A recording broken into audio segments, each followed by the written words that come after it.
안녕하세요. 함께 기도하시겠습니다. 저희를 사랑하시는 하나님 감사합니다. 우리를 죄악된 길에 버려두지 아니하시고 이 땅에 신이 오셔서 십자가의 보혈로 우리를 구원해 주시고 또 지금껏 저희와 함께 하시며 우리를 교회 안에서 보호하고 양육해 주시는 것 진정 감사합니다. 약하고 미련한 육체 가운데 감당치 못할 믿음의 비밀을 담아주셨습니다. 주님 오시는 그날까지 충성되이 맡은 바 삶을 잘 살아갈 수 있도록 도와주시고 또 때마다 일마다 은혜와 힘을 더해 주셔서 하나님을 섬기고 그 길을 걸어가는데 부족함이 없도록 인도하시고 도와주시옵소서. 오늘 아침 이곳에 모인 저희들 하나님의 은혜와 사랑을 간절히 바라보고 사모하는 마음으로 한 자리에 모여 있습니다. 거룩하신 성령께서 이 자리에 함께 하시고 시종을 주관하시고 우리 각자의 마음을 살펴주셔서 이 시간이 주님 보시기에 합당한 시간이 될 수 있도록 인도하시고 시종을 주관해 주시옵기를 부탁드립니다. 우리를 사랑하시는 우리 구주 예수 그리스도의 이름으로 기도드립니다. 아멘. 네. 성경 찾겠습니다. 마태복음 23장입니다.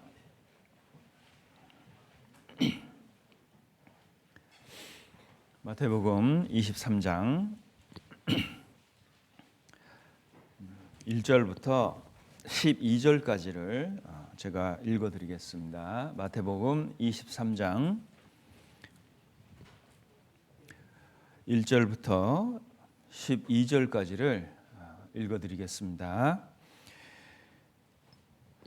이에 예수께서 무리와 제자들에게 말씀하여 가라사대 서기관들과 바리새인들이 모세의 자리에 앉았으니 그러므로 무엇이든지 저희 말하는 바는 행하고 지키되 저희의 하는 행위는 본받지 말라. 저희는 말만 하고 행치 아니하며 또 무거운 짐을 묶어 사람의 어깨에 지우되 자기는 이것을 한 손가락으로도 움직이려 하지 아니하며 저희 모든 행위를 사람에게 보이고자 하여 하나니 곧 그 차는 경문을 넓게 하며 옷수를 크게 하고 잔치의 상석과 회당의 상자와 시장에서 문안받는 것과 사람에게 랍비라 칭함을 받는 것을 좋아하느니라. 그러나 너희는 랍비라 칭함을 받지 말라. 너희 선생은 하나이요 너희는 다 형제니라. 땅에 있는 자를 랍비라 하지 말라. 너희 아버지는 하나이시니 곧 하늘에 계신 자신이라. 또한 지도자라 칭함을 받지 말라. 너희 지도자는 하나이니 곧 그리스도니라. 너희 중에 큰 자는 너희를 섬기는 자가 되어야 하리라. 누구든지 자기를 높이는 자는 낮아지고 누구든지 자기를 낮추는 자는 높아지리라. 네, 반갑습니다. 오늘 마태복음에 예수님께서요 화 있다고 이야기하신 이 내용을 통해서 어떻게 하면 화가 있고 또 이걸 뒤집으면 복이 있는 삶이 이 안에도 들어있지 않습니까? 그래서 어떻게 하면 우리가 복된 길을 살 수 있을까라는 것에 대해서 좀 살펴보려고 합니다. 방금 12절까지를 읽었는데요. 이 안에는 세 가지 예수님이 원하시는 것이 있습니다. 그 첫 번째가 말과 행위가 일치해야 된다는 것. 그리고 두 번째는 신앙의 동기가 올바라야 된다는 것. 그리고 세 번째는 자기를 높이고 낮추는 문제. 이것을 세 가지를 말씀하셨는데요.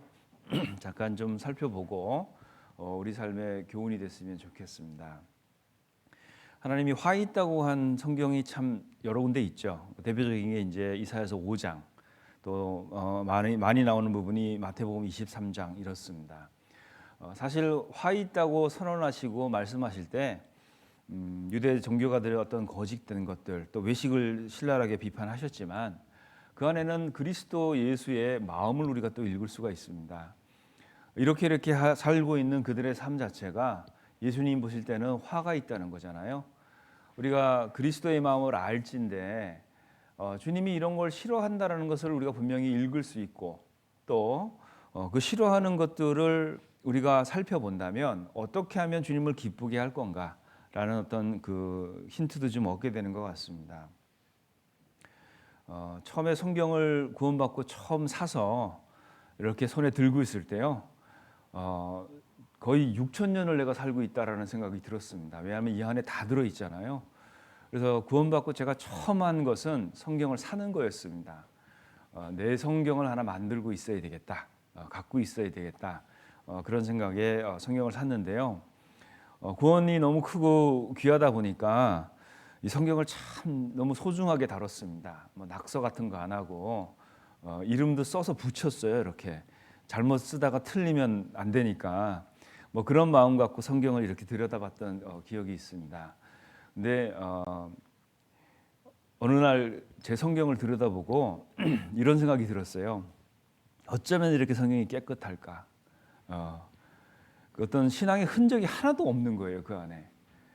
그러면서 밑줄 긋고 주석 달고 형광펜 칠하고 그러고 했더니 몇 개월 안에 성경이 너덜너덜 다 떨어졌어요. 그리고 성경을 또 샀습니다. 이거 주님 오실 때까지 한 권 갖고 버텨보려고 했더니 안 되더라고요.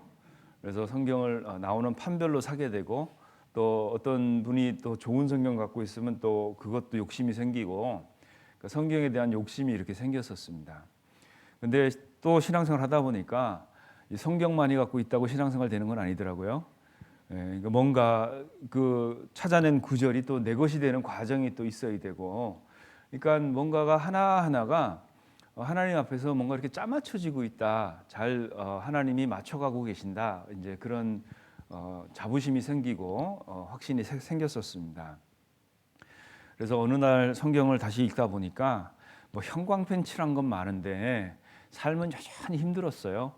그래서 이건 도대체 어떻게 또 내가 받아들여야 되냐 고민하다가 이 말씀을 내가 소화하는 과정이 부족했구나, 이제 그런 생각들이 많이 들었었고요. 그리고 성경을 지금 와서 정리해봐라 한 구절로. 그럼 여러분 어떻게 정리하시겠습니까?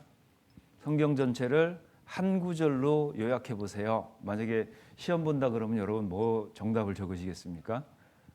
저는 나름 답을 얻었어요.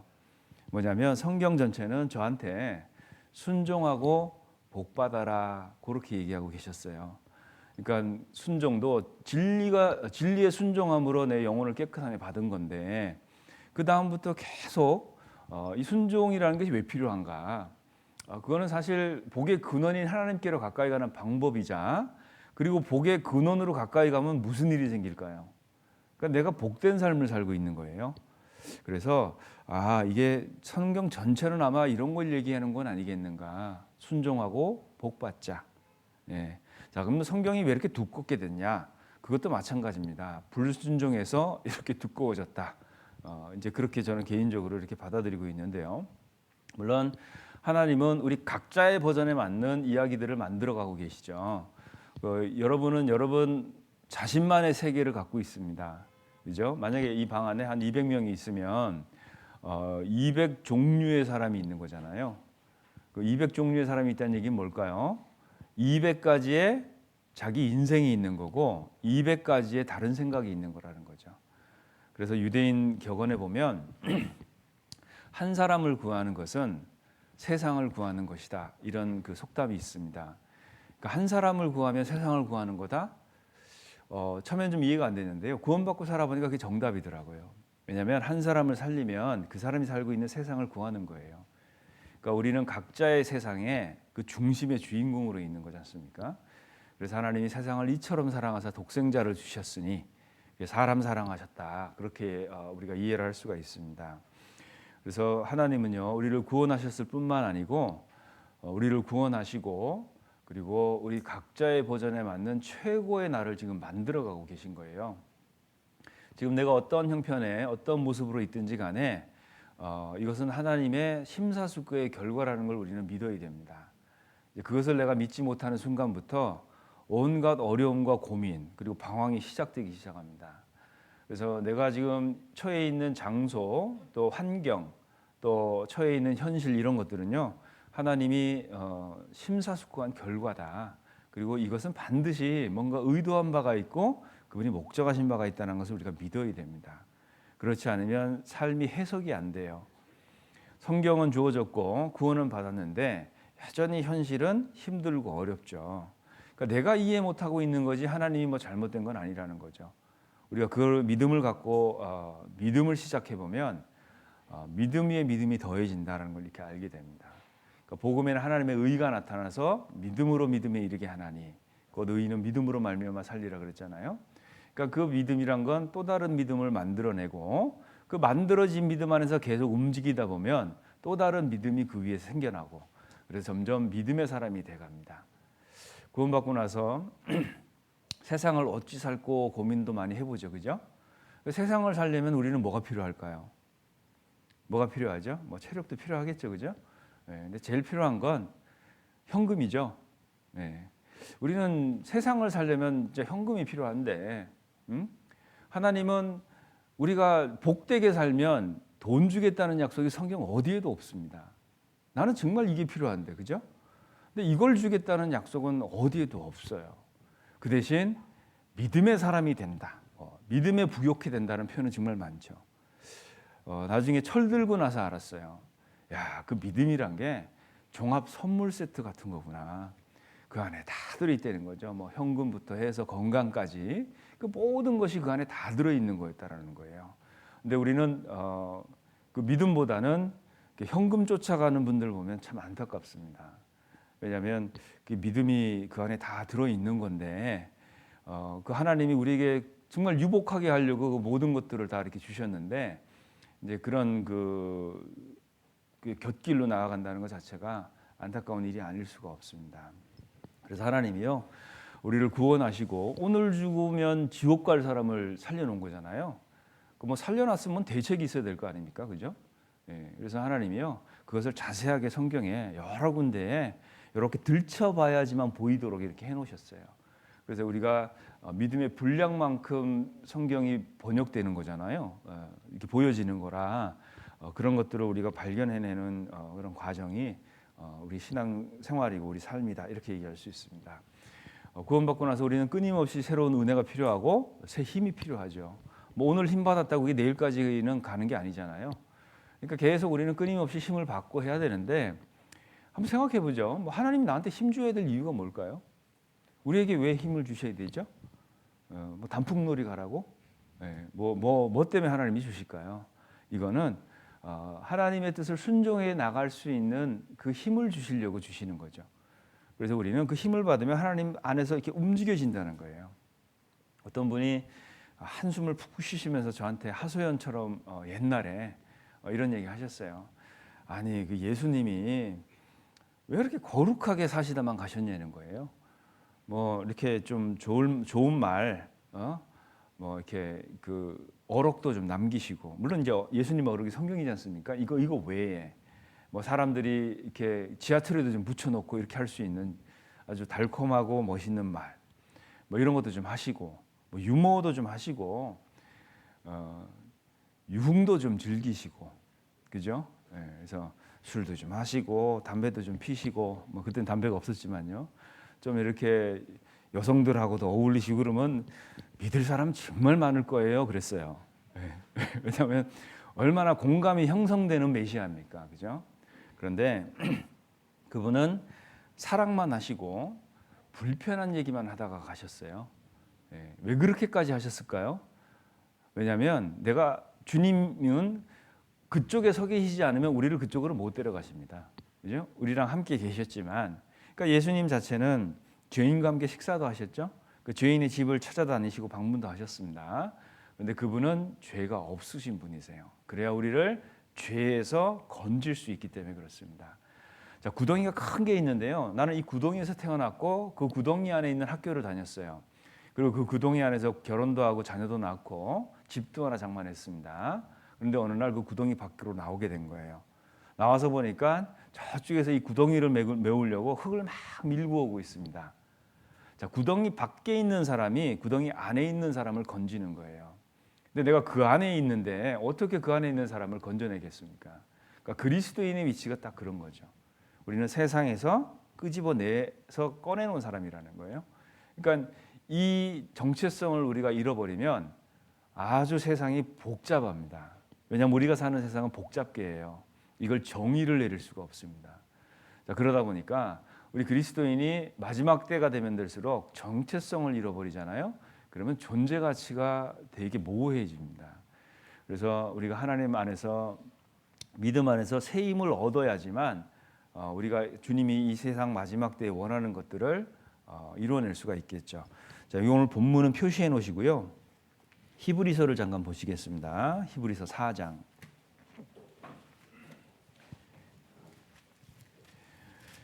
히브리서 4장 15절입니다. 4장 15절. 제가 읽겠습니다. 히브리서 4장 15절. 우리에게 있는 대제사장은 우리 연약함을 체휼하지 아니하는 자가 아니요 모든 일에 우리와 한결같이 시험을 받은 자로되 죄는 없으시니라. 자, 우리 구세주답죠. 예. 우리 인간이 겪어야 될 간구와 질고를 다 경험하셨습니다. 그리고 우리가 받는 마음의 근심, 걱정 이런 시험들을 또 다 받으셨어요. 근데 죄가 없으세요. 그래서 그분은 우리를 구원하실 수가 있습니다. 그래서 절대 내가 섬기는 주님이 나랑 공통분모가 있을 거다. 그렇게 생각하고 그분에게 내 육체적인 것들을 어떻게 좀 협의를 보려고 하는 시도들은요, 안 먹힙니다. 그래서 그분은 죄가 없으신 분이세요. 16절도 보겠습니다. 그러므로 우리가 긍휼하심을 받고 때를 따라 돕는 은혜를 얻기 위하여 은혜의 보좌 앞에 담대히 나아갈 것이니라. 이렇게 돼 있죠. 자, 긍휼하심을 받았죠. 우리가 긍휼하심이 뭘까요? 구원이죠. 우리는 긍휼하심 때문에 구원을 받았습니다. 내가 뭘 한 게 아무것도 없어요, 사실은.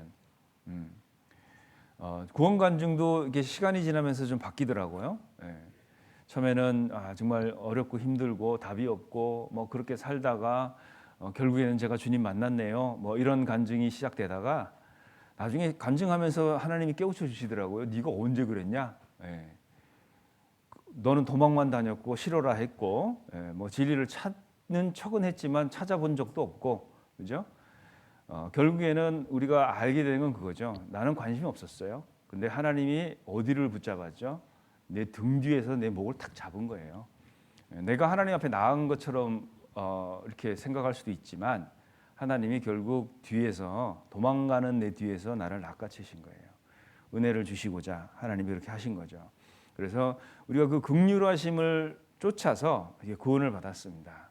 그리고 우리는 때를 보내고 있죠.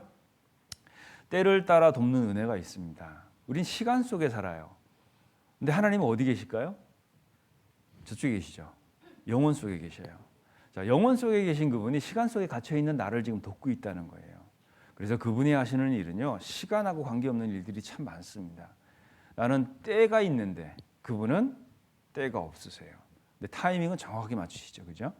그래서 나는 고작 해봤자 내 인생 6, 70년 정도 놓고 설계하죠. 뭐 50대는 뭐 어떻게 하고 60에는 어떻게 하고 뭐 70대 되면 뭐 어느 정도 재력이 있어야 되고 뭐 이런 거 계산하잖아요. 그런데 하나님은요, 나를 영원한 존재로 보고 내 삶을 설계하셨어요. 그러니까 영혼과 시간 그 사이에 생기는 그 차이 때문에 하나님과 나 사이는 의견 차이가 자꾸 생겨요. 그래서 우리가 그 영혼 속에서 나를 영원한 존재로 보고 설계하신 하나님 앞에 자꾸 나가서 답을 얻어야 됩니다. 그 영원한 곳에서 나온 것이 하나 있죠. 정보지, 생활 정보지. 뭘까요? 요겁니다. 요거. 성경입니다. 여기 그래서 되게 두껍고요. 두꺼운데 압축돼 있어요. 어떤 거는요, 압축을 풀어야 돼요. 이 푸는 과정이 또 쉽지는 않습니다. 또 전문가의 도움도 필요해요. 그래서 아주 그 압축되어 있는 그 영혼 속에서 온 메시지가 성경인데, 그래서 결국 그리스도인은 성경 속으로 자꾸 들어가야 돼요. 그래야 그 안에서 답을 얻고, 그리고 답을 얻으면 어떻게 되죠? 우리는 안식을 얻습니다. 답을 딱 얻잖아요. 그리스도인은 안식해요. 그래서 그 일들을 우리가 계속 지금 신앙생활하는 가운데 때를 따라 돕는 은혜를 받으면서 이렇게 지내고 있는 거라는 거죠. 그래서 때를 따라 돕는 은혜가 있는데 이걸 어떻게 하라고 돼 있죠? 얻기 위해 이렇게 돼 있죠. 그걸 내가 노력해 얻습니다. 이게 생존에 필수적인 것들은 그냥 주세요. 예를 들어서 뭐 물, 공기, 빛 이런 건 그냥 주셨잖아요, 그죠? 또 하나가 뭐죠? 영생이 그렇습니다. 예수님이 그래요. 생존에 필수적인 거기 때문에 그냥 주셨어요. 그게 예수 그리스도입니다. 그런데 그 안에서 우리가 복된 삶을 얻기 위해서는요, 살기 위해서는 얻어야 되는 것들이 있습니다. 그게 뭐냐면 그 뒤에 은혜라고 되어 있죠. 자, 여기 잠깐 표시하시고 12장을 보겠습니다. 히브리서 12장 히브리서 12장 28절입니다. 28절 제가 읽겠습니다. 그러므로 우리가 진동치 못할 나라를 받았은즉 은혜를 받자. 이로 말미암아 경건함과 두려움으로 하나님을 기쁘게 섬길지니. 이렇게 했죠. 자, 하나님을 기쁘게 섬기는 그 자원이 뭘까요? 거기 나와 있죠. 은혜라고. 근데 이게 받아야 되는 거예요. 은혜를 받자 이렇게 돼 있죠. 그러니까 우리가 신앙생활하고 이렇게 모임 다니고 말씀 듣고 전도 집회하는 것들 다 이런 것들이요. 이 은혜를 받기 위한 아주 좋은 수단을 교회에서 제공하고 있는 겁니다. 그래서 결국 우리를 중심에 딱 붙들어 주는 건 복음이죠. 그래서 이 은혜를 받자. 이로 말미암아 경건함과 두려움으로 하나님을 기쁘게 섬길 수 있습니다. 그래서 이 은혜를 받는 것이 중요한데요. 다시 히브리서 4장 돌아가 보겠습니다. 4장 16절에 보면 근데 이 은혜를 어디 가서 받는다고 되어 있죠? 은혜를 받는 곳이요. 중간부터 보면 때를 따라 돕는 은혜를 얻기 위하여 은혜의 보좌 앞에 담대히 나갈 것이니라 그랬죠. 그러니까 이것도 그냥 아무 데서나 막 받는 게 아니라는 거예요. 그러니까 받는 은혜의 보좌가 있다는 거죠. 예를 들어서 길 가다가도 받잖아요, 우리가. 그거는 은혜의 보좌가 거기서 펼쳐졌기 때문에 그래요. 예를 들어서 이런 겁니다. 형제자매하고 막 교제하면서 걷고 있었어요. 근데 거기가 하나님이 급하게 펼쳐놓은 은혜의 보좌일 수가 있다라는 거예요. 그죠? 또 교회 안에서 모임할 때, 그리고 뭐 집회할 때, 그때 하나님이 펼쳐놓은 은혜의 보좌라는 겁니다. 근데 여기 없어요. 그럼 받을까요, 못 받을까요? 못 받습니다. 네. 그래서 집에서 TV 리모컨 들고 이렇게 있으면서 은혜가 막 내려오고 그러지는 않아요. 아시겠죠? 그래서 그 은혜의 보좌에 자꾸 나아가는 것, 이게 익숙해져 있어야 됩니다. 그래서 그리스도인의 모임은 대부분 그런 보좌라고 생각하시면 맞아요. 왜냐하면 우리가 그리스도를 모시고 모임을 하고 말씀을 듣기 때문에 그 안에 하여튼 가 있으면요, 그 보좌는 이렇게 열려 있습니다. 그래서 거기서 내가 은혜를 받는 건데 이게 신앙의 동력이라는 거예요. 이게 그리스도인에게는 반드시 있도록 되어 있습니다. 그런데 하나님께서요, 주님께서 마태복음 23장에서는요, 정말 그 잘 믿는 척하는 유대 종교가들 안에 정말 화가 있다고 엄청난 선언을 하시죠. 유대 종교가들은 메시아가 오면 당연히 예루살렘 성전 오실 줄 알았어요. 예. 근데 예수님은 어디 가셨죠? 베들레헴에서 나시고 죄인들을 만나러 다니시죠. 거기 가지도 않아요. 만나러 가지도 않습니다. 유대 종교가들은 그런 생각했을 거예요. 만약에 메시아가 오면 여기 찾아오시고 우리들을 위로하실 줄 알았던 거예요. 근데 마태복음 23장에 보면 그들을 책망하십니다. 그러니까 뭐 듣기 좋은 소리도 많이 들으면 기분이 안 좋은데 책망하는 소리 계속 들어보세요. 어떨까요?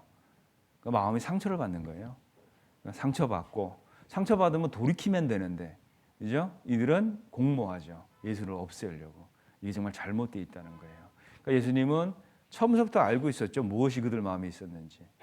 그래서 그 책망을 아주 심하게 하신 것이 마태복음 23장입니다. 자, 우리가 올바른 선택, 좋은 선택을 하기 위해서는요, 듣기 싫은 소리도 들어야 돼요. 맞습니까? 여러분 부모님한테 잔소리 많이 들어봤죠? 안 들어보시면 손 들어보세요. 없죠? 네. 잔소리가 뭐가 잔소리일까요? 네. 우리가 이게 신앙생활하면서 흔히 경험하는 겁니다. 그러니까 받아들여지지 않는 진실한 충고가 잔소리가 되는 거예요. 맞습니까? 네. 부모는 자녀에게 잔소리를 하는 게 아니에요. 뭘 얘기하죠? 충고하는 것도 아니에요. 자기 경험 얘기해 주는 거거든요. 그죠? 네. 근데 아이들은 어때요? 듣기 싫죠. 반복되고 계속하니까. 그래서 그 받아들이지 않는 진실한 충고가 잔소리가 되듯이 우리가 성경 구절을 계속 읽는데도 그것을 무게 있게 받아들이지 않잖아요. 그럼 성경 구절 아는데 듣기 싫어요. 네. 그리고 아는데 하기 싫고 그런 상태가 되다 보니까 아는데 아는 게 안 되는 거예요. 여러분 우리가 듣는 거는요 쉽게 잊어버립니다. 그죠? 근데 본 거는 어느 정도 기억해요. 맞습니까? 근데 경험하잖아요. 그럼 내가 설명할 수 있어요. 이해하거든요. 그러니까 경험하면 이해합니다. 내가 이해를 했으니까 설명할 수가 있어요. 그죠? 근데 내가 구원을 받으셨어요? 물어보면 어때요? 설명 잘 못하시는 분들 계시죠? 왜 그럴까요? 이해를 못하고 있는 거예요. 경험이 안 된 거예요. 구원이. 그러니까 알고는 있는 것 같은데 경험이 안 되다 보니까 설명해낼 수가 없다라는 거예요. 그래서 우리는 교회 사는 이 모든 건요, 사실 신앙생활이라고 우리가 종교적인 단어를 써서 정의는 하지만 풀어보면 이런 거예요. 하나님 경험하기 프로젝트입니다. 이게 말씀을 듣던 봉사를 하든 뭘 하든요, 그 안에서 우리는 하나님을 경험해야 돼요. 근데 뭐 열심히는 하고 달달달 외우는데요, 하나님이 경험이 안 되잖아요. 그러면 어떤 상태가 되냐면 유대인처럼 됩니다. 아는데 몰라요. 그죠? 네, 그래서 우리가 뭐 굳이 무슨 큰 성과를 내서 교회 안에서 뭘 해야 되는 건 아니지만 작은 부분에서도 내가 하나님을 경험할 수 있다면 신앙생활이 됩니다. 그래서요, 그 하나님을 어떻게 경험하기 위해서 우리가 지금도 이렇게 모여 있는 겁니다. 우리 시대가요, 번영신앙이 아주 그 주류를 이루고 있죠. 번영신앙이 뭐냐면 듣기 좋은 소리 있잖아요. 이런 거 정말 좋아해요, 사람들이. 근데 그게 슬쩍 그리스도 모임 안에서도 그런 게 들어와 있는 것 같아요.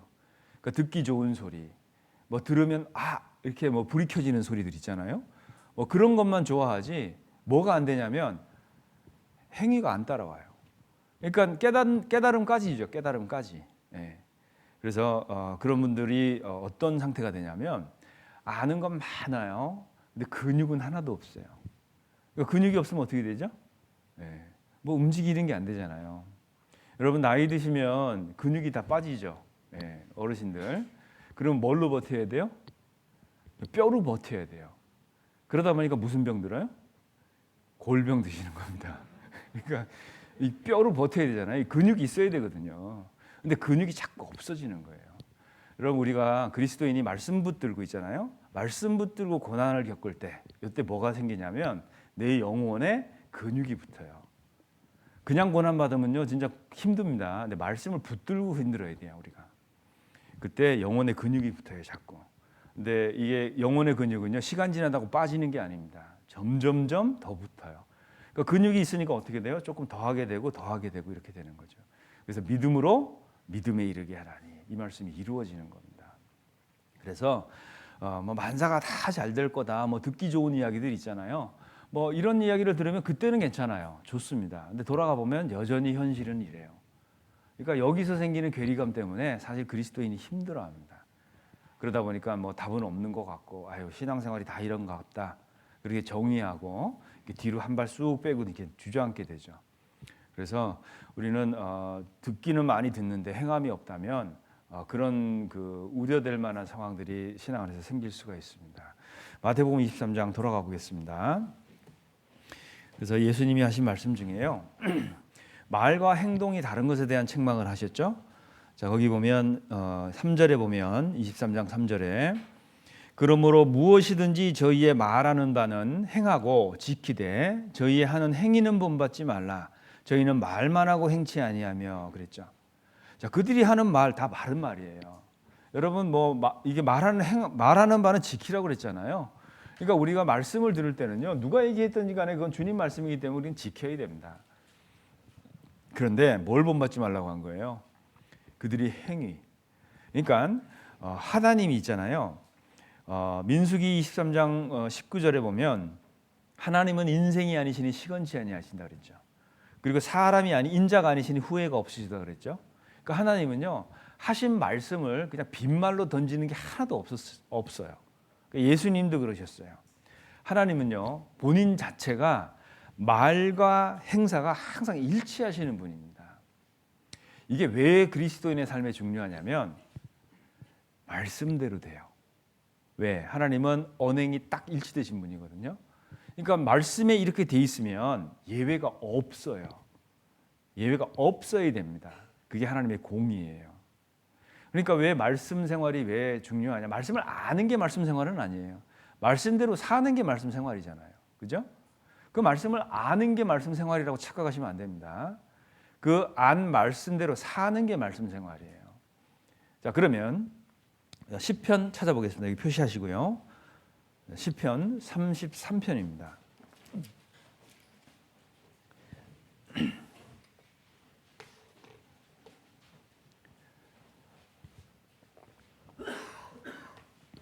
(33편) 4절입니다.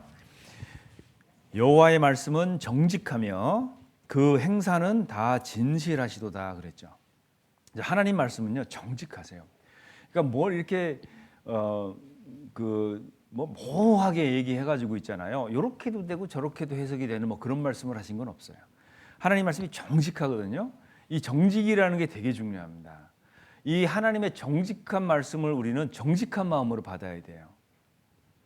이제 우리는 그게 그거부터가 잘 안 되죠. 그리고 그 행사는 다 진실하다 그랬죠. 그러니까 하나님이 하시는 일들은요 다 진실된 일들입니다. 그냥 이렇게 심심풀이로 하는 일들이 없다는 거예요. 자, 그 말과 행실이 하나님은 다 정직하고 진실하십니다. 9절 보겠습니다. 9절, 저가 말씀하심에 이루었으며 명하심에 견고히 섰도다 그랬죠. 이게 하나님이 하시는 일이에요. 말씀하셨으니까 이루십니다. 그리고 명하셨기 때문에요. 명한 건 뭐죠? 일이 되리라고 한 거잖아요. 견고하게 서요. 결국 하나님 말씀한 대로 되고 하나님 뜻대로 이루어집니다. 그러니까 우리는 왜 말씀이 중요해질 수밖에 없냐? 그 이유 때문에 그래요. 그래서 우리가 이제 가끔 신앙 안에서 이렇게 잘 속는 것들이 있어요. 어떤 게 있냐면 이런 거예요. 저분은 대충 살아요. 이렇게 보면 모임 안에서 여기가 그렇다는 건 아닙니다. 오해하지 마세요. 이렇게 대충 사는데 보면 잘해요. 잘 살아요. 잘 살고 이렇게 보면 이렇게 사회성이 좋다 보니까요. 사람도 집회할 때 많이 데리고 와요. 그리고 구원도 받아요. 구역이 막 들러붙어서 하니까. 그죠? 그리고 가끔 보니까 이렇게 술 냄새도 좀 나고. 예? 대충 살아요. 근데 편안하게 잘 삽니다. 이렇게. 그러면 어떤 일이 생기냐면은 구원받은 사람 있잖아요. 정말 주님을 위해서 막 죽으라고 사는 사람들 있죠. 시험 걸려요. 나는 이러고 사는데 왜 안 될까? 저기는 저러고 사는데 잘 되고. 네? 여기에 절대 속으면 안 됩니다. 그리스도인은요. 말씀대로 할 때 영광이 주어져요. 우리가 모임 안에서 혹 그런 모습이 보인다고 할지라도 절대 속으면 안 됩니다. 저분은 말씀대로 하려고 그래요. 말씀대로 삽니다. 어떻게든지 말씀 붙들고 뭘 해보려고 해요. 막 투쟁하고 막 눈물도 나요. 그분이 결국 잘 돼요. 절대 그런 보여지는 모습에서 절대 속으면 안 되죠. 어려서부터 구원받고 있잖아요. 이 안에도 있을 수 있겠죠. 구원받고 신앙을 잘 지켰어요. 곁길로 안 가고 정말 시험도 많이 봤죠. 우리가 중고등부 지나고 대학부 지나 청년에 들어와서 믿음 하나 아주 순전하게 잘 지키고 살았어요. 근데 혹 어떤 사람이 있잖아요. 구원 어렸을 때 받았는데 세상에서 실컷 놀다 들어왔어요. 실컷 놀다 들어와가지고 간증이 이렇게 합니다.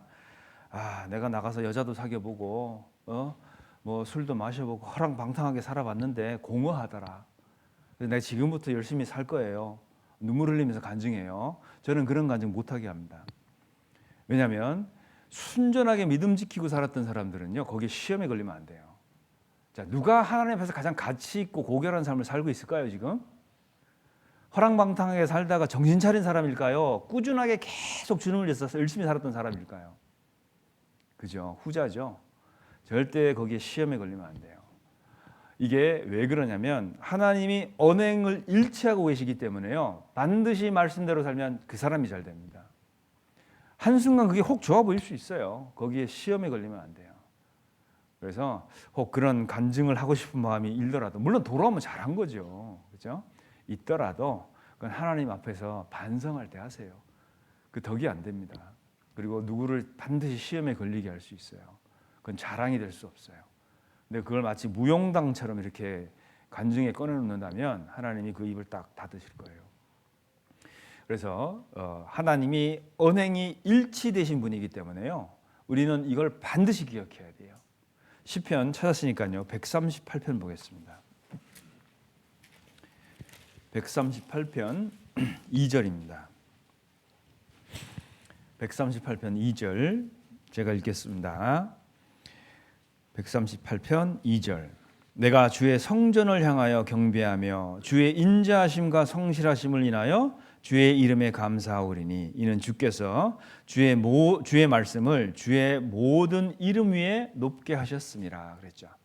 자, 하나님의 말씀을 주님의 이름 위에다 다 올려놓, 가장 높이 올려놓으셨어요. 주님의 이름 뭐 기억나는 거 있으세요?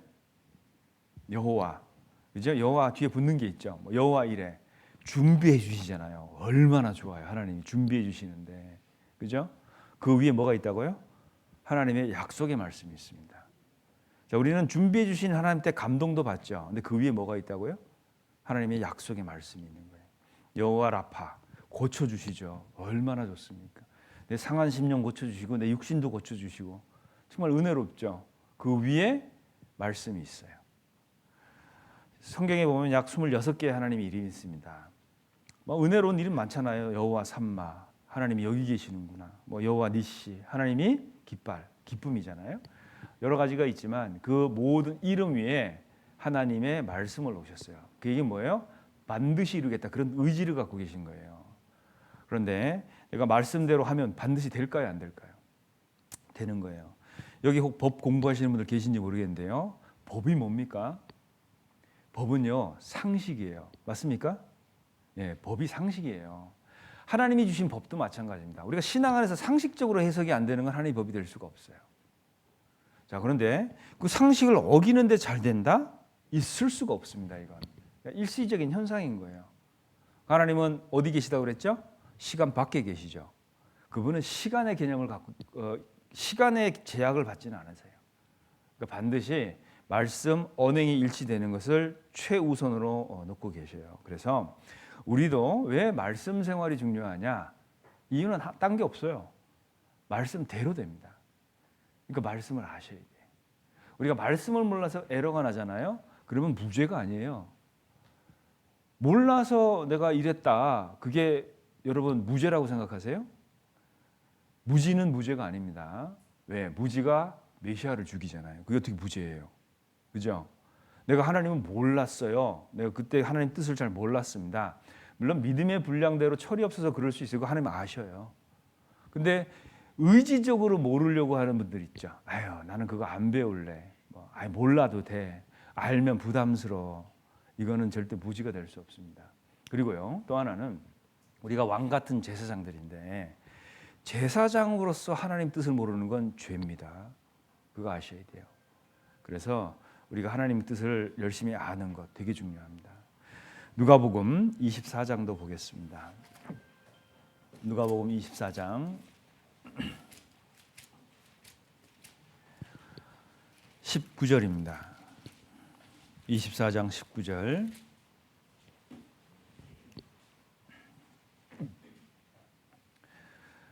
(24장 19절) 제가 읽겠습니다. 가라사대 무슨 일이뇨? 가로되 나사렛 예수의 일이니. 그는 나사렛 예수님 얘기하는 거죠. 하나님과 모든 백성 앞에서 같이 읽겠습니다. 말과 일에 능하신 선지자연을 그랬죠. 자, 예수님은요, 말과 일에 능하신 분이었습니다. 그러니까 말씀하시고 항상 그렇게 사셨어요. 그리고 그 일을 이루셨습니다. 예수님 자체도 언행이 일치하셨어요. 예수님이 하신 말씀이 땅에 떨어진 게 하나도 없다는 거 아셔야 됩니다. 심지어 예수님을 따라다녔던 제자들, 나중에 이제 예수님 부활하시고 나서 성경도 기록하잖아요. 그들이 한 말도요, 한마디도 땅에 떨어지지 않았어요. 이스라엘 백성이 다 타락하고 제사장들이 타락했을 때 사무엘이 어린 나이에 제사장 되잖아요. 그 어린 꼬맹이가 하는 말도요, 땅에 떨어지지 않았습니다. 그 하나님이 하신 말씀이 그래서 중요한 거예요. 그래서 우리 신약 시대는 어떨까요? 이 그리스도인들에게 하나님은요, 말과 행실이 연결되는 거 이거 원하세요. 그래서 한번 찾아보겠습니다. 골로새서 보시겠습니다. 골로새서 1장 17절입니다. 3장입니다. 죄송합니다. 3장 17절입니다. 골로새서 3장 17절 제가 읽겠습니다. 또 무엇을 하든지 말에나 일에나 다 주 예수의 이름으로 하고 그를 힘입어 하나님 아버지께 감사하라 그랬죠. 자, 말에나 뭐예요? 일에나. 그러니까 하나님은요, 신약의 성도들에게도 그걸 요구하고 계셔요. 말만 아니고 일에도 이게 일치해야 된다는 거죠. 말에나 일에나. 디모데전서도 보겠습니다. 뒤로 조금 몇 페이지 넘기면 있습니다. 디모데전서 4장입니다. 4장 12절, 4장 12절 제가 읽겠습니다. 누구든지 내 연소함을 업신여기지 못하게 하고 오직 말과 행실과 사랑과 믿음과 정절에 대하여 믿는 자에게 본이 되어 그랬죠. 자, 거기는 말과 행실과 항상 붙어 다니죠. 그러니까 말만 있는 게 아니라는 거예요. 여러분 정말 그리스도인들의 모임이나 간증이 뭐 아무 말 대잔진 것 같으세요? 어떠세요? 우리는 말과 행실이 항상 같다라는 걸 알아야 됩니다. 그리스도인의 능력은요 거기서 나와요. 그러니까 우리가 대부분 전도에 실패하는 이유, 또 신앙에 힘이 없는 이유, 그게 뭘까요? 말만 너무 앞세우면 그런 일들이 생기지 않을까요? 그죠? 데살로니가 후서도 보겠습니다. 앞쪽으로 조금 넘겨보시죠. 데살로니가 후서 2장 17절입니다. 2장 17절 같이 읽겠습니다. 너희 마음을 위로하시고 모든 선한 일과 말에 굳게 하시기를 원하노라 그랬죠. 자, 여기도 선한 일과 말 붙어 있죠. 네, 이게 그리스도인의 신앙생활이라는 겁니다. 그러니까 말 따로 행실 따로 이거 자체가 잘못된 거죠, 그죠? 우리가 하나님 앞에서 말과 행실이 늘 일치하는 것, 그것을 물론 절대적인 기준에 우리가 도달할 수는 없겠습니다만은 우리가 그것을 위해서 살아가야 됩니다.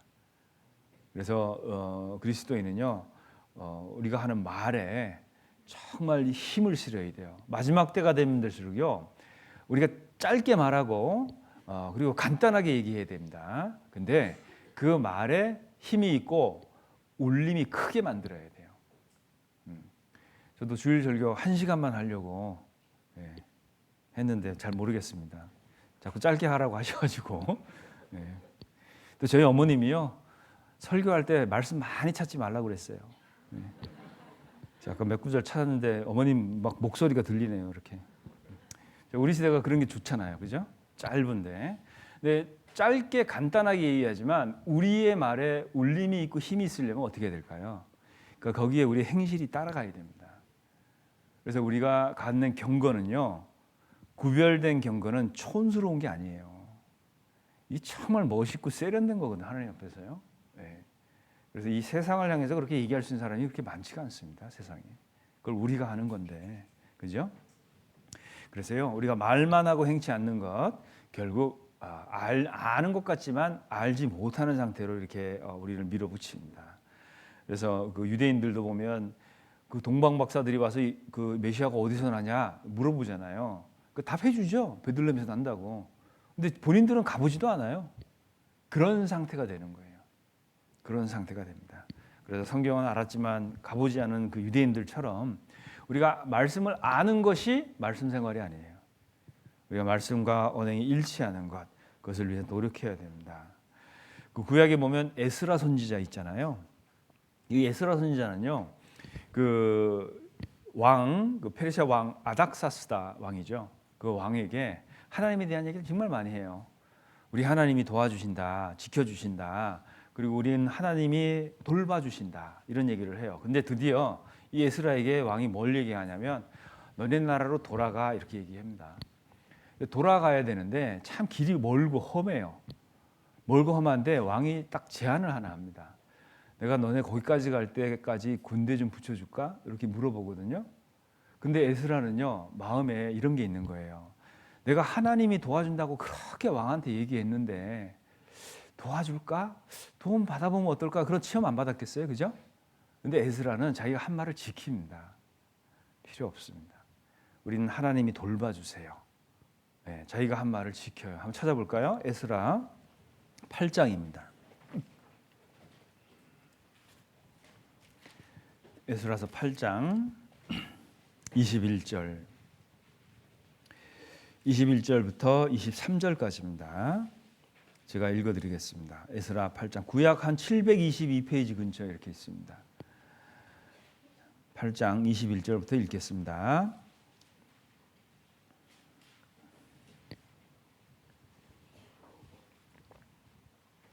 때에 내가 아하왕 강가에서 금식을 선포하고 우리 하나님 앞에서 스스로 겸비하여 우리와 우리 어린 것과 모든 소유를 위하여 평탄한 길을 그에게 간구하였으니 이는 우리가 전에 왕에게 고하기를 우리 하나님의 손은 자기를 찾는 모든 자에게 선을 베푸시고 자기를 배반하는 모든 자에게는 권능과 진노를 베푸신다 하였으므로 길에서 적군을 막고 우리를 도울 보병과 마병을 왕에게 구하기를 부끄러워하였음이니라 그랬죠. 그러므로 우리가 이를 위하여 금식하며 우리 하나님께 간구하였더니 그 응낙하심을 입었느니라 그랬죠. 자, 에스라는요 그 왕에게 자기가 평소에 했던 말이 있거든요. 그런데 그 말을 그 왕이 선한 의도잖아요. 도움을 주겠다고 하는데 그 자기가 한 말 때문에 그 도움을 거절해요. 그리고 응답을 누구한테 받죠? 하나님한테 받습니다. 이게 그리스도인의 삶이에요. 우리는 그렇게 생각할 수 있죠. 좋은 게 좋은 거라고. 그죠? 혹시 뭐 이렇게 해석도 가능하지 않을까요? 내가 말은 그렇게 했지만 이건 주님의 도움 아닐까요? 그죠? 우리가 신앙 안에서요. 말씀을 깊이 있게 붙잡고 있으면요. 이게 뭔지를 정확하게 압니다. 자, 그래서 그 하나님을 영화롭게 하잖아요.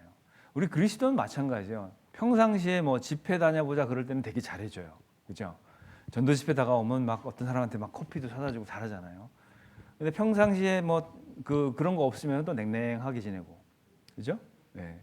그리고 온다고 약속했다가 안 오면 어떻게 해요? 갔다가 막 퍼대죠. 그죠? 막 승질 내고 막 본전 생각나잖아요. 내가 사준 커피가 몇 잔인데 뭐. 그죠? 그러니까 우리가 이제 에스라를 기억해야 돼 그때는. 내가 그동안 내가 하나님한테 앞에서 내가 한 얘기가 있는데 특히 가족 중에는 우리가 되게 중요합니다. 이런 것이. 평상시 보면 믿는 것 같은데 어떨 때 보면 안 믿는 사람이고. 그러니까 가족 전도가 어려운 이유가 바로 그런 거 아닐까요? 그죠? 모르는 사람 전도하는 건 쉬워요. 왜냐하면 그분이 나 잘 모르거든요. 그죠? 지금 내가 이 모드로 나가면 크리스찬 모드인 거예요. 그러니까 혹 전도가 될 수 있겠죠. 근데 가족은 안 됩니다. 여러분 우리가 하나님 앞에서 신앙생활 하는 거잖아요. 그리고 가족도 하나님 앞에 서보세요. 더 이상 가족이 아니에요. 그러니까 하나님 앞에서 우리가 이런 태도를 갖고 살아본다면 응답 누구한테 받는다고 되어 있죠? 23절에 그 응낙하심을 입었느니라 그랬죠. 하나님이 도와주시는 거예요. 그리스도인은 언행이 그래서 언행의 일치가 그래서 중요한 겁니다. 그래서 보세요. 레위기서에 보면 쪽발 갈라지고 되새김질하는 거 정하다 그랬죠. 그죠? 자, 이게 언행의 일치라는 거 아십니까? 쪽발이 갈라지고 되새김질하는 게 언행의 일치예요. 자, 시편 한번 보겠습니다. 1편. 시편 1편. 자, 족발 갈라진 거는 외형이잖아요. 그리고 되새김은 안에서 벌어지는 일이죠. 자, 여기 보면 시편 1편 1절 2절이 그거 얘기해요. 1절 복 있는 사람은 악인의 꾀를 쫓지 아니하며 죄인의 길에 서지 아니하며 오만한 자의 자리에 앉지 아니하고. 이게 뭐예요? 이게 쪽발 갈라진 겁니다. 그죠?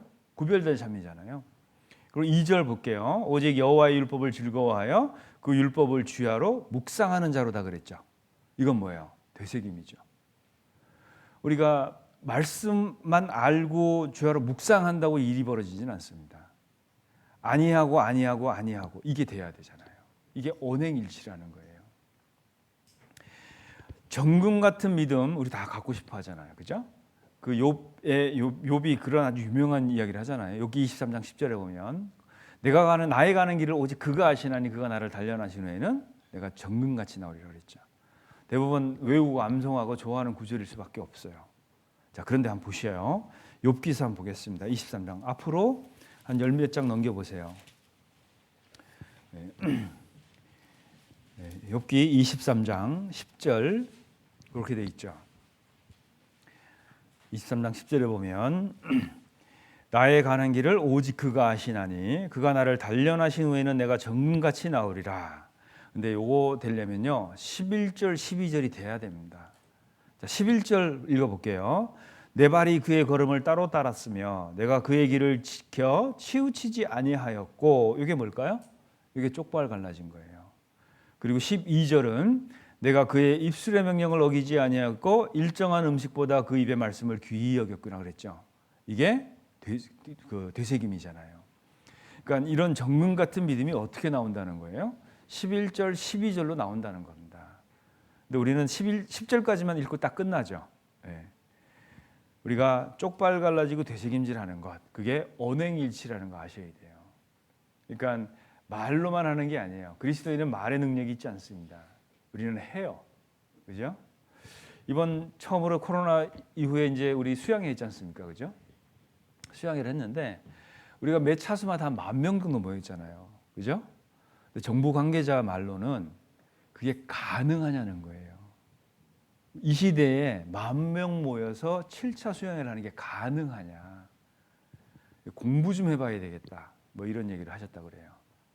우리가 그걸 했잖아요. 그죠? 그게 언행이 일치되는 겁니다. 우리가 계획만 하는 건 아니죠. 그죠? 그걸 직접 해요. 그걸 가능케 하신 분이 있죠.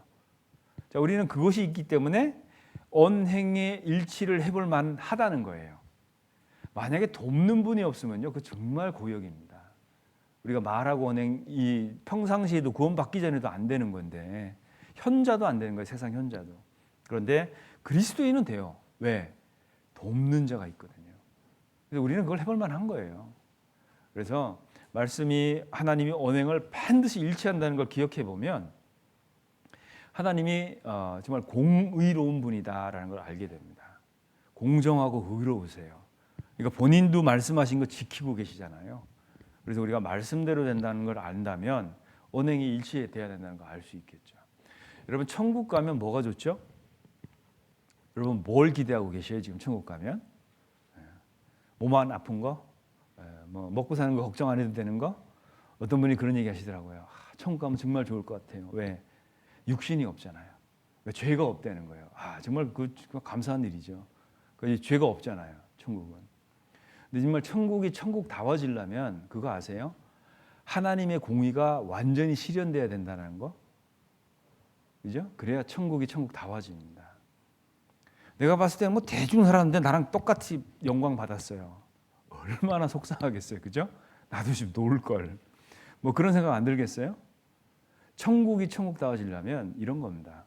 이 땅에서 주를 위해서 열심히 산 사람이요, 거기 가서 영화롭게 되는 거 상식이죠. 요게 돼야 되는 거예요. 천국은. 그러니까 천국은요, 더하고 빼고 내가 조작할 수가 없어요. 뭐 이렇게 뜬구름 잡듯이 했는데 뭐가 잘 되는 거 없습니다. 하나님의 공의가 100% 이루어지는 곳이 천국이에요. 그죠? 그래서 여기서 조금 더한 사람이요, 더 받는 게 맞아요. 여기서 조금 덜한 사람이 덜 받는다니까요. 그걸 아셔야 돼요. 그게 천국입니다. 그래서 우리는 그 앞에 딱 들어가면요, 입이 딱 다물어져요. 다 알게 됐거든요. 그래서 여기서 막 열심히 한 것 같은데 적을 수 있어요, 의외로. 그죠? 그래서 하나님 앞에서요, 우리가 언행이 일치되는 건 왜 중요한가 우리가 늘 기억해 봐야 됩니다. 자, 그리고 또 하나의 동기가 있죠. 마태복음 23장 돌아가 보겠습니다. 23장 5절로부터 7절까지 읽어보겠습니다. 저희 모든 행위를 사람에게 보이고자 하여 하나니 곧 그 차는 경문을 넓게 하며 옷수를 크게 하고 잔치의 상석과 해당의 상자와 시장에서 문안받는 것과 사람에게 랍비라 칭함을 받는 것을 좋아하느니라 그랬죠. 자, 경문이 뭐냐, 좀 어려운 말인데요. 경문이 테필린이라는 건데 조그마한 가죽 박스들을 만들어 가지고요, 그 손에 묶어요. 그 안에 말씀 종이를 이렇게 적어놓고 그다음에 이마에 이렇게 묶고 다니고, 아마 보셨을 거예요. 그러니까 정통파 유태인들이 그런 것들을 하고 다니는데요, 딱 보면요, 참 저 사람이 말씀대로 사는 것 같다 이런 생각 들도록 만들었어요. 근데 예수님이 책망하셨죠. 막 경문을 넓게 만들었어요. 막 넓게 많으니까 크게 만든 거잖아요. 그러니까 자기는 말씀 많이 넣었다 이런 거예요.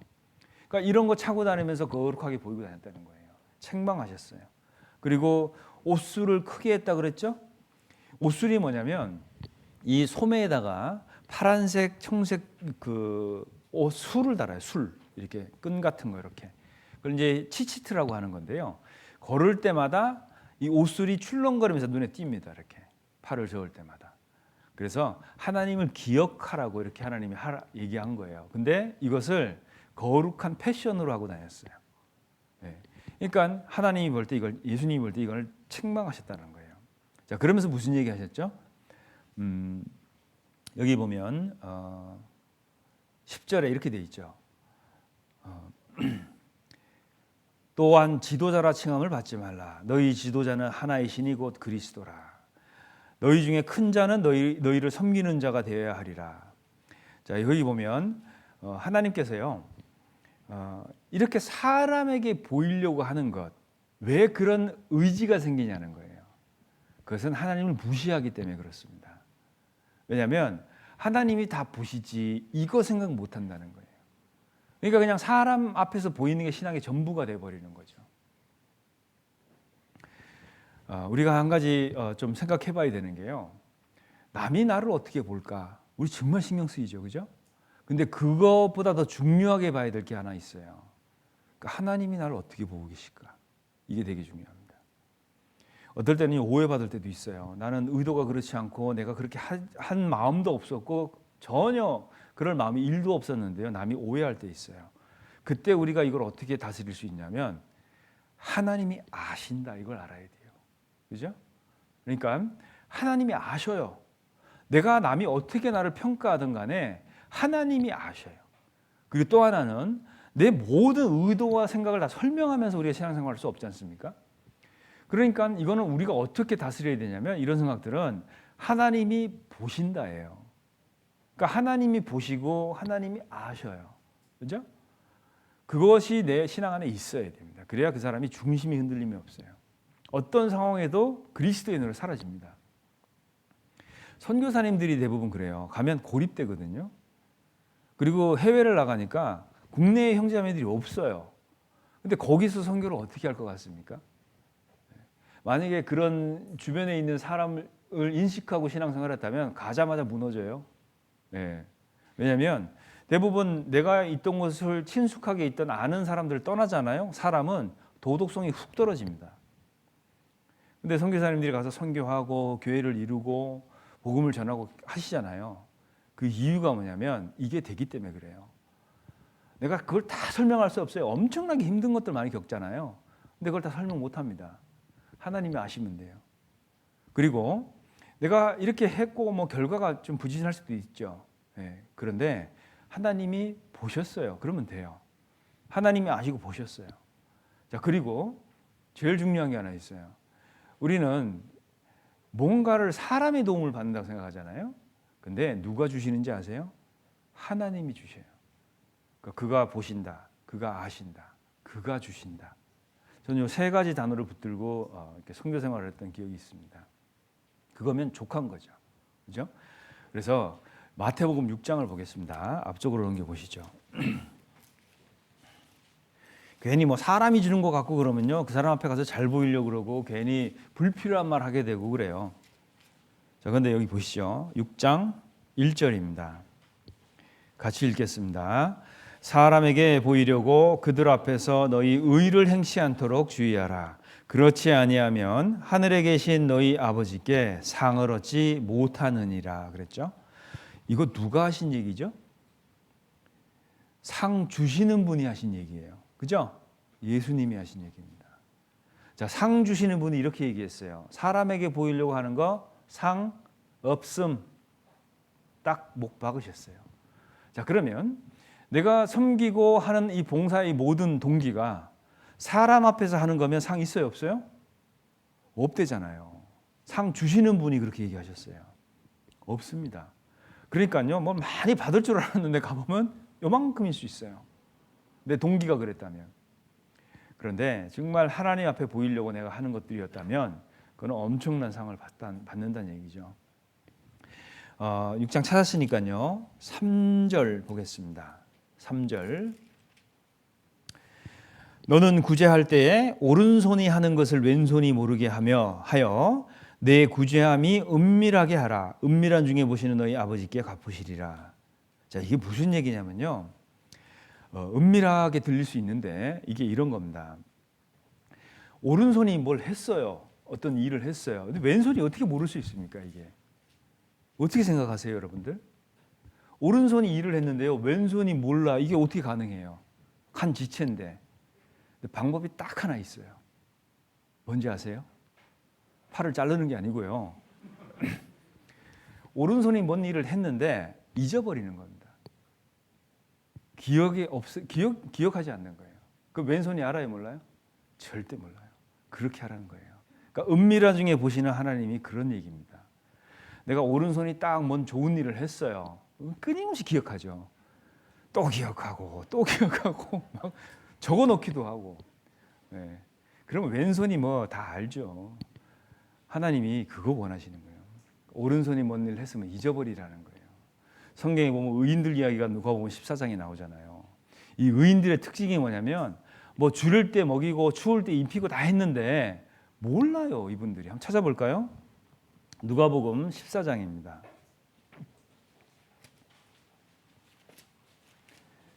누가복음 14장.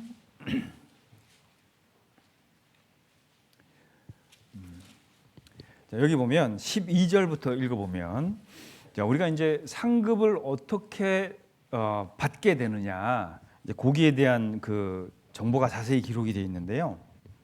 제가 한번 읽어보겠습니다. 12절부터 읽겠습니다. 누가복음 14장 12절. 또 자기를 청한 자에게 이르시되 내가 점심이나 저녁이나 베풀거든 벗이나 형제나 친척이나 부한 이웃을 청하지 말라. 두렵건대 그 사람들이 너를 도로 청하여 내게 갚음이 될까 하라. 잔치를 배설하거든 차라리 가난한 자들과 병신들과 저는 자들과 소경들을 청하라. 그리하면 저희가 갚을 것이 없는 거로 내게 복이 되리니 이는 의인들의 부활 시에 내가 갚음을 받겠음이라 하시더라 그랬죠. 자, 그러면 지금 12절부터 14절까지를 누구를 상대로 한 말씀이실까요? 의인의 부활에 참여하는 자들에게 한 얘기죠. 그죠? 의인의 부활 시에 받겠다 이렇게 얘기하잖아요. 자, 그러면 여기서 중요하게 우리가 두 가지를 좀 살펴봐야 됩니다. 하나가 12절 끝에 있는 내게 갚음이 될까 하라. 요 말씀 하나 하고요. 그리고 14절 초반에 나오는 저희가 갚을 것이 없는 거로 이 두 가지 말씀을 대조해서 기억해 보셔요. 보세요. 제가 뭐 돈은 없지만 어떤 형제님이 너무 힘들게 살아서 100만 원을 그냥 줬어요. 예, 줬습니다. 근데 이 형제님이 갑자기 사업이 잘 돼갖고 저한테 200만 원을 갚아줘요. 그러면 나는 뭐예요? 아무것도 없어요. 그냥 끝난 거야, 이렇게 되면. 이해되시죠? 뭐 훈훈할 수는 있어요. 뭐 이야기가 하나 만들어졌잖아요, 그죠? 뭐 훈훈하고 아름다운 이야기 그건 돼요. 근데 받을 건 없습니다. 그런데 있잖아요. 정말 힘들고 어려운 사람, 나하고 관련이 1도 없는 사람인데 내가 도와줬어요. 그리고 그분은 그분 길 가고 나는 내 길 왔어요. 이분 저한테 갚아요, 못 갚아요? 이게 상급이라는 거예요. 아시겠어요? 네. 갚을 수가 없는 사람들이 있어요. 저희가 갚을 것이 없는 거로 이게 포인트입니다. 이걸 찾으셔야 돼요. 정말 내가 도와줬는데 이 사람이 나한테 다시 갚을 수 없는 사람들, 여기에다가 우리는 투자를 해야 됩니다. 왜? 요거 의인들의 부활 시에 누가 갚겠다는 거예요? 하나님이 갚아주겠다는 겁니다. 수양회 같은 게 그래요. 아유, 내가 방역하려고 살충제 뿌린 거 저분들이 어떻게 알아요? 그죠? 네, 근데 모기 없는 수양회를 했잖아요. 그러니까 이거는 뭐예요? 어떤 사람들이 구원을 받는데 이분들은 절대 나한테 다시 못 갚아줍니다. 맞습니까? 네. 그래서 우리가 하는 봉사가 가치가 있는 거예요. 선교가 그렇죠. 선교 헌금 여기를 했어. 누가 어떻게 구원받는지 아무도 몰라요. 그냥 성금만 했어요. 절대 못 돌려받습니다, 여러분. 이거 누가 돌려받아요? 누구한테 돌려받아요? 하나님이 갚아주시는 거예요. 그러니까 이게 재테크. 네. 아시겠어요? 이거 잘 해보세요. 이거 진짜 엄청난 그 수익이 납니다. 네. 우리가 하나님이요 이렇게 갚아주시겠다 약속을 정확하게 하셨잖아요. 그러니까 사람을 보고 하면요, 에휴 내가 뭐 저 사람 도와줬다고 저 사람이 뭐 나한테 해주겠어? 그러면 인색해져요. 인색해집니다. 내가 저번에 도와줬는데 에이, 저분이 막 나한테 뭐라고 그러더만 도와줬더니 은덕도 모르고 얼마나 좋아요. 안 갚아주겠다고 하는 거잖아요, 저분이. 그죠? 예. 그러면 이거는 수익이 나는 거예요. 우리가 전도할 때 그렇잖아요. 막 공을 들여서 누굴 도와줬어요. 근데 저 사람은요, 미동도 없어. 예. 어쨌든 수익 납니다, 이렇게 하면. 그죠? 저분은 나한테 갚을 마음이 없잖아요. 이것이 하나님 볼 때 의인의 부활 시에 내가 갚음을 받겠음이라 그랬잖아요. 그래서 우리는 자꾸 눈을 낮춰야 돼요. 나에게 도움을 줄 사람을 돕는 건요 의미가 없어요. 눈을 자꾸 낮춰야 됩니다. 낮추면요 힘들고 어렵게 사는 형제자매들 보여요. 꼭 우리가 형제자매들만 도와야 됩니까? 길 가다가 힘들게 사는 분들 있잖아요. 그죠? 여러분 요즘 시대에요 그리스도인들이요 병 자주 앓죠. 요즘 앓는 병들이 대부분 정신적인 병들이 많아요. 우울증 이런 거 있죠. 우울증, 조울증, 조현병 이런 거 있죠. 엄청나게 많습니다. 여러분 그거 왜 생기는지 아세요? 그게 왜 그런 병들이 자꾸 생기냐면 자기 중심적으로 살기 때문에 그래요. 그러니까 이런 병을 없애려면 마음에 감사가 있어야 됩니다. 여러분 감사하는 마음 갖지 보세요. 절대 우울하지 않습니다. 근데 감사가 없고 뭐가 있는 거예요? 원망만 있어요. 그죠? 자꾸 불평만 있어요. 그러니까 우울증 걸리는 거예요. 그러니까 그리스도인이요 감사를 잃어버리면 병 그렇게 듭니다. 감사할 거 따져보면 너무 많아요. 왜 감사할 게 없어지냐? 눈을 자꾸 높은 데 둬요. 여러분 나보다 못한 사람 얼마나 많은지 아셔요? 예. 두 끼 먹는 나라도 많고요. 지붕 없이 자는 나라도 많아요. 예. 아이들이 부모가 일찍 돌아가서 고아된 나라들 정말 많습니다. 예. 옷 한 벌로 1년 나는 분들도 많아요. 800원짜리 약이 없어가지고요 목이 이렇게 부어 다니는 분들도 있어요. 예. 그런 거 따지고 보면 정말 나는 가진 게 많고 감사할 게 많잖아요. 그런데 그 감사가 없어지는 순간부터 어때요? 마음은요 전혀 힘들어집니다. 정신적인 병들이 자꾸 와요. 자, 우리가 그러면 감사해야지 내가 살 거 아니에요. 그죠? 네, 내가 우울증이 있다. 혹 이 안에 계신지 모르겠는데 있으면 안 되겠지만 내가 그런 병이 있다 그러면 어떻게 해야 될까요? 감사해야 돼요. 근데 감사 잘 안 돼요. 그럼 어떻게 해야 될까요? 감사하는 약이 있는 것도 아니고. 그죠? 어떻게 해야 될까요? 목숨 걸고 감사하세요. 아시겠어요? 그래야 내가 살아요. 목숨 걸고 감사하셔야 됩니다. 그리고요. 그런 정신적인 병이 딱 생기면 감사가 없고 또 하나는 뭐죠? 사람에 대한 원망이잖아요. 원수를 사랑해야 돼요. 그래서 정말 용서 안 되는 사람들 때문에 내가 병을 왜 가져요? 그죠? 네. 그 원수를 사랑해야 돼요. 사랑하지 않으면 용서하지 않으면 내가 죽어요. 맞습니까? 네. 그러니까 용서해야 돼요. 누구를 위해서 하는 거예요? 나를 위해서 해야죠. 네. 그래서요 목숨 걸고 감사하고 목숨 걸고 용서해야 돼요. 용서 안 돼. 그래도 목숨 걸고 해야 돼요. 내가 살아야 되니까. 맞습니까? 네. 그리스도인은요 그런 병 절대 걸리면 안 돼요. 그리고요 정말 이웃 사랑이잖아요. 우리의 경건이 그죠? 자기를 지켜 죄에 물들지 않는 것 그리고 고아와 과부를 돌아보는 거잖아요. 그건 이웃 사랑이잖아요. 그게 참된 경건이라고 야고보서 되어 있죠. 자 우리가 꼭 우선 형제 자매들 위해서 돕는 것도 좋은데 가난한 이웃, 불쌍한 이웃들 도와보세요.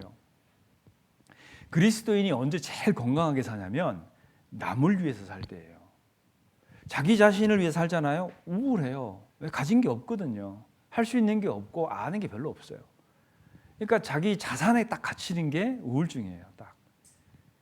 그러니까 내가 내 자신을 보면 막 한심하고 막 그러잖아요. 의지도 없고 막 그런 것 같잖아요. 자기를 위해서 살면 그런 우울증 같은 게 쉽게 걸립니다. 그래서요, 제가 약 팔러 온 건 아니고요. 그리스도인이 건강하게 사는 건요, 남을 위해서 사는 거예요. 그러니까 정말 마음이 힘들고 그럴 때 있잖아요. 나가서 갖고 정말 가난한 사람 도와보셔요. 마음이 좋아집니다. 건강해져요. 그래서 그리스도인은 그렇게 건강하게 되는 건데 하나님이 그 기회를 우리에게 주셨잖아요. 이웃에게 선을 행하라. 전도에서 그분 구원받고 천국 가는 것만큼 더 큰 선이 어디 있겠어요? 가장 큰 효가 뭘까요? 효. 막 부모님들 막 크루즈 여행 막 세계 일주 막 이런 거 보내드리는 것도 좋은데 그 평생 고생하시면서 그렇게 자녀들 뒷바라지 하셨던 부모님 천국 모시고 가는 게 그 효 아니에요? 그 최고의 효예요. 최고의 자식 사랑이 뭡니까? 뭐 새로 나온 최신형 뭐 컴퓨터 사주고 이게 자식 사랑이에요? 아니에요. 이 철없고 정말 그 피덩이 같았던 그 자녀들 천국 데리고 가는 거 그거 이상의 자식 사랑이 어디 있습니까? 또 어때요? 뭐 가장 최고의 우정이 뭘까요?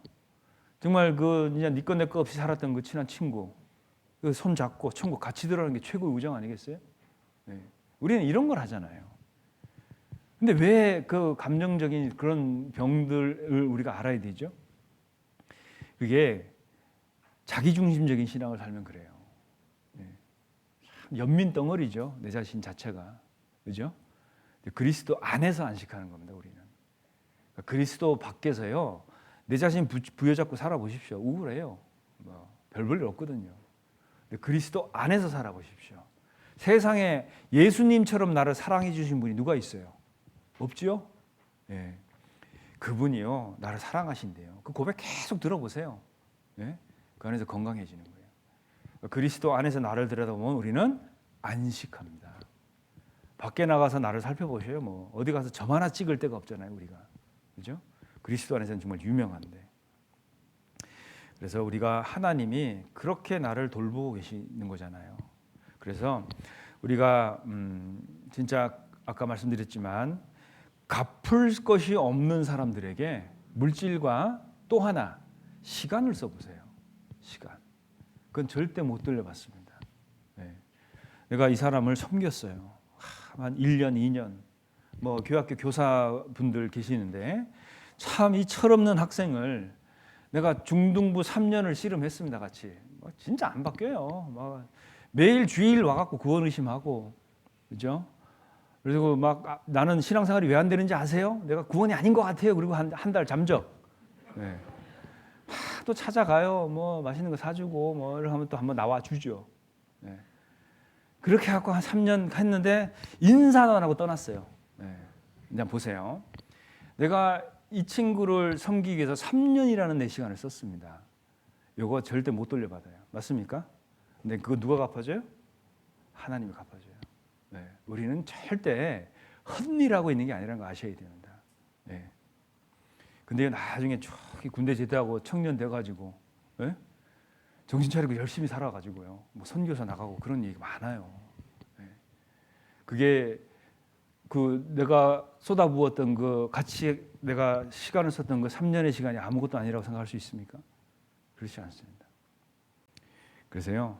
우리가 정말 갚을 수가 없는 사람들에게 그 시간과 물질을 쓰는 것 이건 하나님이 다 갚아 주셔야 돼요. 그게 하나님의 공의입니다. 그죠? 했는데 안 갚아줬어요. 이거 하나님 부도나는 거잖아요. 은행에 일치하신 그분께서 갚아주는 거예요. 그리고 우리가 은밀하게 보시는 그 하나님, 그분이 보시고 있기 때문에요.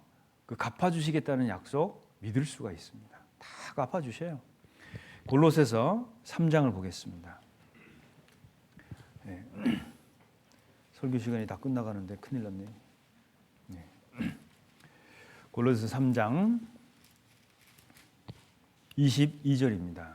3장 22절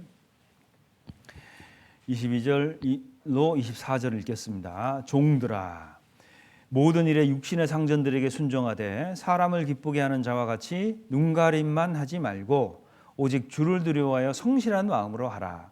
무슨 일을 하든지 마음을 다하여 주께 하듯 하고 사람에게 하듯 하지 말라. 이는 유업의 상을 주께 받을 줄 알미니 너희는 주 그리스도를 섬기느니라 그랬죠. 자 보세요. 한번 따라해 보겠습니다. 너희는 주 그리스도를 섬기느니라. 자, 우리가 이제 회사에서 일도 하죠. 예, 그리고 뭐 사업장에서 세상 사람을 상대로 사업도 하고 뭐 여러 가지 일을 해요. 자, 그런데 이걸 늘 잊으시면 안 돼요. 나는 주 그리스도를 섬기는 거예요. 어디서? 거기서. 그죠? 내가 거기서 주님 섬기고 있는 거예요. 그러니까 사람은 상대하는데 나는 항상 누구를 인식하고 사는 거예요? 그러니까 하나님을 인식하고 살아요. 이게 우리의 정체성이라는 겁니다. 자, 그런데 보세요. 나는 주님을 섬기기 위해서 회사 생활을 했어요. 주님을 섬기기 위해서 물건을 팔았고 주님을 섬기기 위해서 뭐 일을 했습니다. 자, 근데 상은 누구한테 받아요? 잘 생각하셔야 돼요. 상은 거기 누구한테 받는다고 그랬죠? 24절에 주께 받을 줄 알미니 그랬죠. 요거를 주님이 갚아주시는 거예요. 이게 뭐지? 요거를 우리가 착각하면요, 내가 열심히 일하니까 부장님이 나를 승진시켜 준 건 줄 아는 거예요. 내가 열심히 일했더니 임금이 올랐습니다. 사장님이 해준 걸로 생각하는 거예요. 우린 누굴 섬긴다고 그랬죠? 주님 섬기는 거예요. 그러니까 우리가 하는 일터라든지 공부하는 곳이라든지 어디서든지 우리가 주님을 섬긴다는 생각을 갖고 살면 주님이 상 주십니다. 안 그러면 사람의 노예가 돼요. 그러니까 우리가 그리스도인인데 주님이 나를 쓰셔야 되는데 누가 쓰는 거예요? 거래처 직원이 쓰고 사장이 쓰고 부장이 쓰는 거예요. 그거는 우리가 뭔가가 딴 데를 밟고 있는 거거든요. 우리가 반드시 생각해야 됩니다. 유업의 상을 주님이 주셔요. 나는 진짜 거래처 직원하고 한참 싸우고 일을 했거든요. 우리 부장 기쁘게 하려고. 그런데 그걸 주님 안에서 했다라면 이건 상을 주님이 주십니다. 그러니까 우리가 이것을 분명하게 기억하고 살아야 돼요. 그래서 절대 속지 마십시오. 뭘 속게 되냐면 야고보서 1장을 보겠습니다. 히브리서 다음에 야고보서 있죠. 야고보서 1장 16절 17절입니다. 내 사랑하는 형제들아 속지 말라. 속으니까 이런 얘기 한 거잖아요. 그죠? 속지 말라. 뭘 속지 말라냐면 17절입니다. 같이 읽겠습니다. 각양 좋은 은사와 온전한 선물이 다 위로부터 빛들의 아버지께로 내려오나니 그는 변함도 없으시고 회전하는 그림자도 없으시니라 그랬죠. 요거 속지 말라는 거예요. 자, 변함 없고 회전이 없어요. 그림자가 없습니다. 안 보이는 것 같죠? 속지 말라는 거예요. 그거 속지 말고 또 하나는 온갖 좋은 은사와 선물. 이게 어디서 온다고요? 위에서 온다는 거예요. 위에서. 이걸 속지 말라는 거예요. 그리스도인은 이렇게 돼요. 세상 사람들은 이거 어디서 오는 거죠? 내가 일한 만큼 번다 생각하는 거예요. 월급만큼 일한다. 뭐 이런 논리잖아요. 근데 그리스도인은 그렇지 않습니다. 그분이 변함도 없고 회전하는 그림자도 없기 때문에요. 없는 것 같지만 이 온갖 좋은 선물이 위에서 온다는 거예요. 어느 날 인사고가 잘 나왔어요. 어디다 인사해야 됩니까? 아유, 부장님 감사합니다. 이렇게 해야 돼요? 하나님한테 기도해야죠. 네? 하나님 너무 감사합니다. 그죠? 성과가 좋아서 성과급이 나왔어요. 이거 누구한테 감사해야 돼요? 네? 뭐 팀장? 아니죠. 하나님한테 감사하셔야 돼요. 왜? 이게 위에서 왔거든요. 우리가 요거 자꾸 헷갈려 하는데 이런 거를 딱 봤잖아요. 그러면 이런 생각이 확 들어요. 나만 받았어? 그죠? 네. 구원 안 받은 사람들 다 받았거든. 보세요. 하나님이 나를 복 주시기 위해서요. 이 사람들도 복을 같이 받게 하는 거예요. 왜 그건 생각 안 해보세요? 아브라함이 복의 근원이 됐죠. 그죠? 그분은 믿음 갖고 나오기라도 했지. 뭐 같이 있었던 그 이스라엘 사람들이나 근처에서 복 받았던 사람들은 뭘 한 게 있다고 복을 같이 받습니까? 복의 근원이기 때문에 받은 거잖아요. 그러니까 그리스도인도 마찬가지예요. 내가 어떤 성과가 뭐 잘 나왔어 우리 팀이. 그래서 성과금을 딱 받았습니다. 딱 받으면은 하나님 감사합니다 그러다가도요. 옆에 같은 받은 사람 쭉 보면 이건 나만 받은 거 아니네. 감사가 훅 떨어져요. 여러분 이게 하나님이 나를 복 주시기 위해서요. 이렇게 복을 주신 거예요, 같이. 그잖아요. 왜? 나만 복 주면 나는 곧바로 요셉처럼 살게 됩니다. 온갖 시기 질투와, 그죠? 네. 제가 아는 어떤 청년 자매가 한 명 있는데 시험을 봤어요. 편입 시험을 봤어요. 그런데 어떤 학교를 정말 가고 싶은데 시험 딱 본 결과가요. 한 명 뽑는 거예요. 한 명. 한 명 뽑는데 자기가 4번인 거예요. 4번. 시험 결과가 4번인 거예요. 자, 그러면 그 앞에 있는 3명이 입학을 거부해야지만 내가 그 뭐라 그러죠? 입학이 되는 거죠. 비전이 없는 거예요, 지금. 근데 기도로 막 매달립니다. 자, 그러면 앞에 있는 3명을 빼려면 하나님이 어떻게 하셔야 될까요?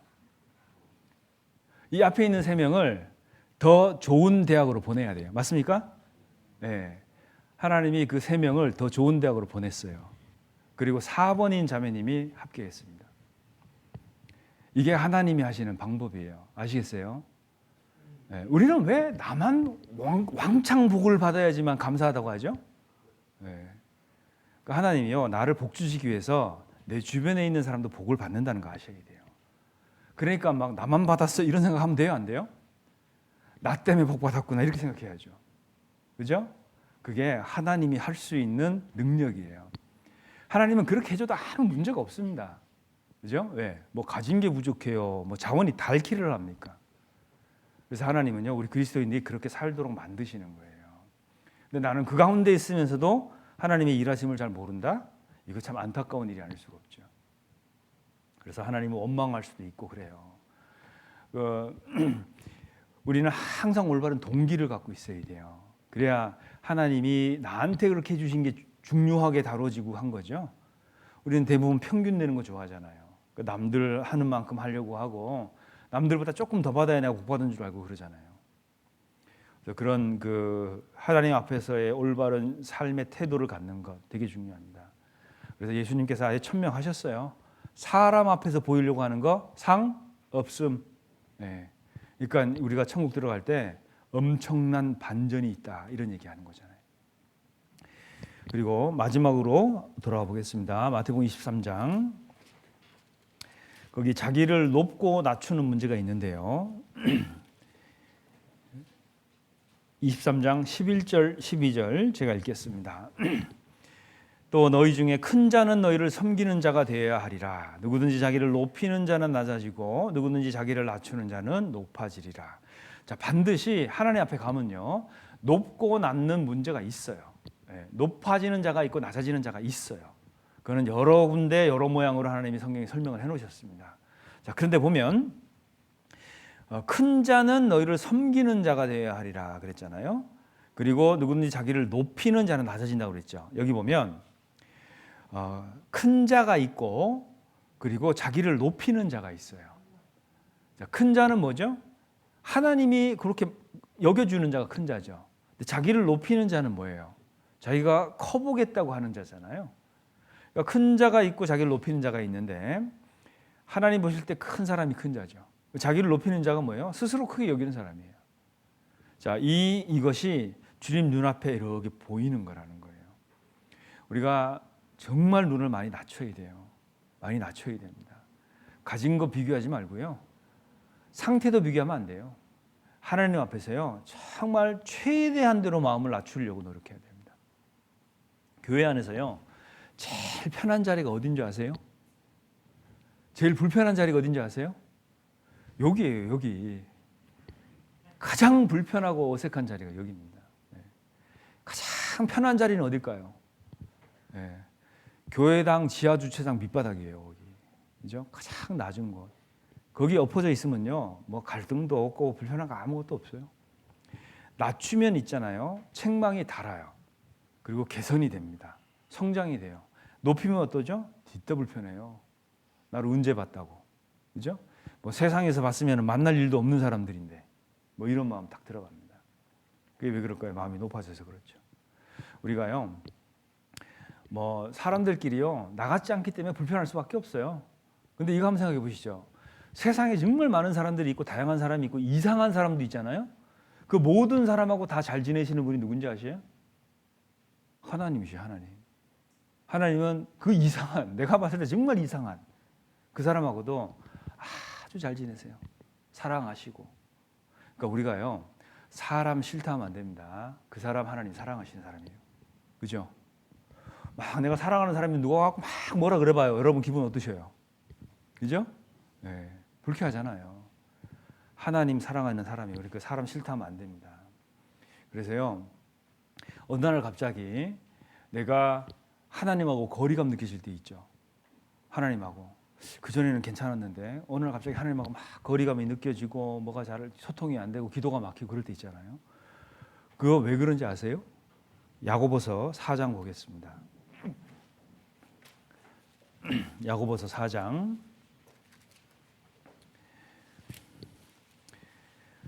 6절입니다. 4장 6절 제가 읽겠습니다. 그러나 더욱 큰 은혜를 주시나니 그러므로 일렀으되 하나님이 교만한 자를 물리치시고 겸손한 자에게 은혜를 주신다 하였느니라 그랬죠. 그러니까 내가 하나님하고 거리감을 느끼는 이유는 요거예요. 하나님이 교만한 자를 어떻게 한다고요? 물리치시기 때문에 그래요. 가까이 오지 마 이 얘기잖아요. 그러니까 내가 하나님하고 거리감을 느끼는 이유는 이겁니다. 내가 교만해져 있기 때문에 그래요. 왜냐하면 하나님이 교만한 자를 물리치시거든요. 거리둬 이거잖아요. 예. 그러니까 하나님하고 거리감이 자꾸 느껴지는 거예요. 느껴질 때 어떻게 해야 되죠? 하나님 잘못했어요. 그러고 가면 돼요. 그죠? 하나님 잘못했습니다. 예, 내가 또 실수했네요. 예. 그리고 또 하나님한테 가면 또 괜찮아지는 거잖아요. 그죠? 그래서요, 우리가 그리스도인이요, 이 높고 낮은 문제, 이건 우리가 정하는 게 아닙니다. 그리고 여기서 정하는 게 아니에요. 가끔 신앙이 힘들 때가 언제죠? 내가 오늘 뭐 했지? 요즘 뭐 하지? 난 이때까지 뭐 했지? 이거 따지니까 자꾸 그래요. 근데 보세요. 우리는 지금 뭘 걷어들이는 타임이 아니에요. 맞죠? 우리는 지금 뿌리는 타임이잖아요. 그죠? 자꾸 뿌려야 돼요. 어떤 그 분이요, 막 자랑하더라고요. 요즘 뭐 카톡으로 뭐 커피도 보내고 막 이런 거 하더라고요. 그죠? 케이크도 보내고. 그걸 쫙 보여주시더라고요. 이게 이때까지 내가 받은 거라는 거예요.